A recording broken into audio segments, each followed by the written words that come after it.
दोस्तों, फोर्ब्स ने जारी की 100 सबसे ताकतवर महिलाओं की सूची। शामिल है लिस्ट में भारत के इन 3 महिलाओं का नाम। फोर्ब्स ने दुनिया की सबसे शक्तिशाली महिलाओं की अपनी 21वीं वार्षिक रैंकिंग जारी की है, जिसमें असाधारण महिलाओं को शामिल किया गया है, जिन्होंने अपनी इंडस्ट्री, देश और संगठनों में बदलाव लाने के लिए कई खास कदम उठाए हैं। इतना ही नहीं, इस लिस्ट में उन लोगों को भी शामिल किया जाता है जो उद्योग, मनोरंजन, राजनीतिक, समाज सेवा से जुड़े हुए हैं और जो अपने अपने क्षेत्र में उल्लेखनीय काम करते हैं। इस लिस्ट में भारत की वित्त मंत्री निर्मला सीतारमण को भी जगह दी गई है, जो रैंकिंग में टॉप 30 में शामिल है।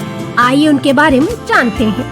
भारतीय राजनीति में निर्मला सीतारमण अपने महत्वपूर्ण योगदान के लिए जानी जाती है, जिन्होंने मई 2019 में भारत के वित्त मंत्री के रूप में पदभार संभाला और वो कॉर्पोरेट मामलों की मंत्री भी है।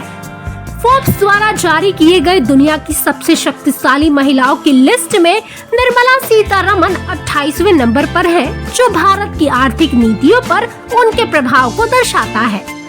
निर्मला सीतारमण पर भारत की तेज आर्थिक विकास को बनाए रखने की जिम्मेदारी है और उनके नेतृत्व में भारत 5 खरब डॉलर की अर्थव्यवस्था बनने की राह पर है।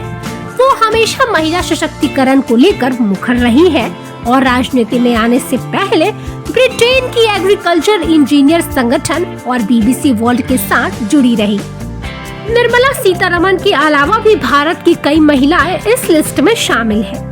HCL टेक्नोलॉजी की प्रमुख रोशनी नादर मल्होत्रा और बायोकॉन की फाउंडर किरण मजूमदार शॉ इस सूची में 81वें और 82वें स्थान पर है।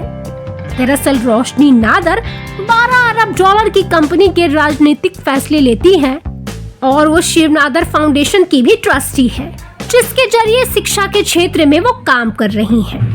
वहीं किरण मजूमदार ने आज अपनी कंपनी को अमेरिका, एशिया के विभिन्न बाजार समेत दुनिया भर में पहुंचा दिया है, जो भारत के सफल उद्योगपति में से एक है।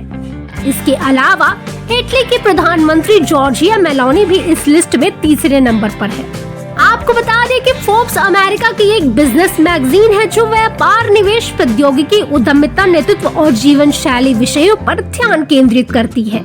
ये पत्रिका दुनिया भर के उद्योग, मनोरंजन, राजनीतिक, समाज सेवा और नीति नियंताओं के कार्य के आधार पर उनका मूल्यांकन और रैंकिंग प्रदान करती है। ऐसी और जानकारी के लिए देखते रहे अच्छा जी.com।